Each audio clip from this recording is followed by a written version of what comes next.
My mentions have been on fire for the better part of the last 24 hours since the college football playoff rankings came out. And so that's probably a good place to start. So the rankings come out on Tuesday night. Caden Smith and myself are in here. We film our reaction.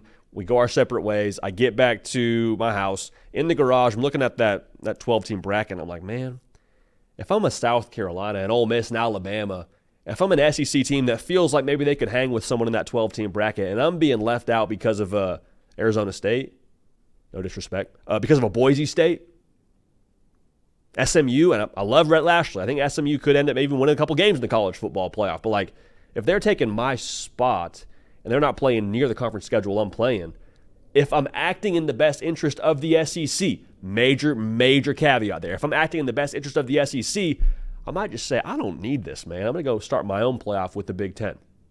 And I tweeted that. I quote tweeted the bracket, tweeted that.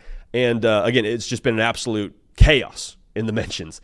So I want us to revisit that together right now. The tweet that I actually put out was verbatim, if I'm the SEC and I'm seeing who's getting a playoff spot over some of our 3-loss teams that would ragdoll them, I may just go start my own playoff with the Big Ten. That's what I said. Now, to clarify, as a college football fan, I don't want this, which I think was the biggest thing that got misconstrued with me tweeting that out. I'm saying if I'm acting in the best interest of the SEC, where there is no governing body, no balance of power, that's what I'm going to do because that's best for my conference. As a college football fan, I grew up on the Pac-10 conference, dude. Like I'm all about seeing the Big 12 when we had the traditional Big 12. Like I'm not rooting for more tectonic plate shifting.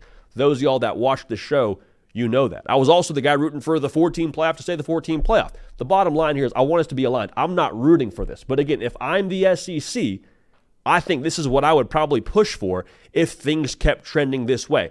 Now, I don't think they'll keep trending this way, and we'll talk about that a little bit later in the segment.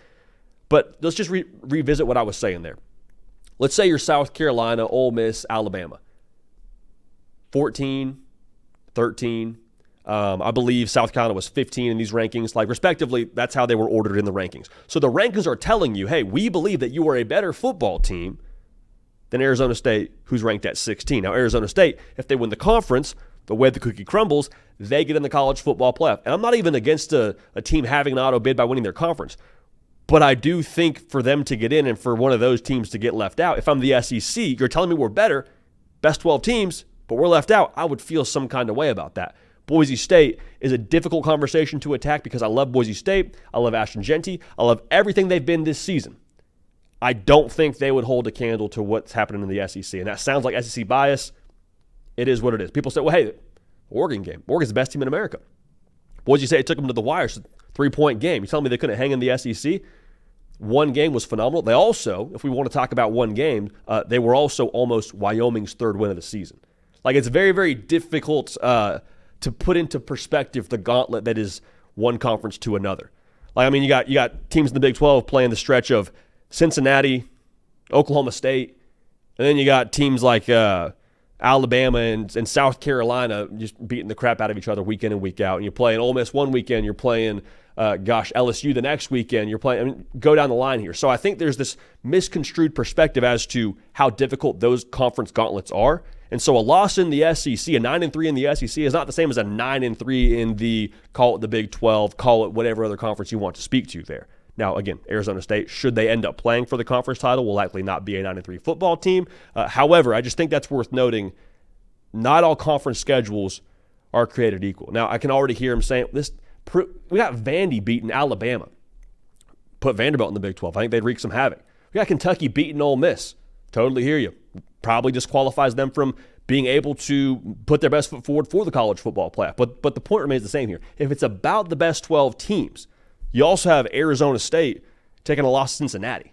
So if we're talking about just like bad losses and the way that teams look, I think that should be factored in as well. Now, the conversation around SEC bias is, I know, going to be just running rampant in the comment section, already rampant in my DMs. The one thing I would say is, if SEC bias is real, and I've said this before, the NFL is in on it. Like, year in and year out, who typically is at the top of who has the most draft picks? The NFL. Year in and year out, who typically has the most high-profile, highly rated recruits? The SEC. So this isn't me carrying water for the SEC. Those are just facts. Okay, so if we're talking about the best players, where they go play, the Southeastern Conference. So if you got a conference full of the best players that are playing each other week in and week out, a 9-3 team, the benefit of the doubt, it's fair to give them that in relation to the college football playoff. So this whole discussion goes back to what I mentioned. Do they just go start their own conference with the Big Ten or own college football playoff with the Big Ten conference? I think the question I would have is, why are we sticking around if some of our more competitive teams are cannibalizing each other and getting left out for a team that's playing in a conference that we would quite frankly run through? Why are we sticking around for this? We're the big brands, right? We drive the most revenue. We generate the most eyeballs, and when it comes to TV viewing, like, why are we sticking around for this? Again, I would not be in favor of that, but I think if I'm acting in the best interest of the SEC with no commissioner, no governing body, I'd be tempted to go that way. Now, I don't think we'll actually get to that point because I do not see a world where the college football playoff stops expanding. I think we're at 12 right now. We'll probably get to like 16, 14 maybe if I'm being a little bit cautious. I think when we get to those future college football playoff formats, if I'm the SEC and the Big Ten, with the cards that we already mentioned they hold as the eyeball drawers, as the revenue generators, they're going to make sure they sit down at that table and say, listen, if you want to expand this playoff, you're giving us 4 auto bids apiece. I think that would probably be what happens first before you see them go off and make their own playoff. But I just wanted to make sure we addressed that because I think the misinterpretation was this guy just wants to see the SEC have 8 teams in the playoff.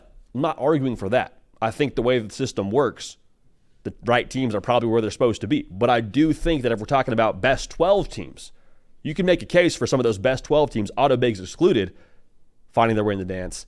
And I think, quite frankly, having a pretty good chance to wreak some havoc when they get there.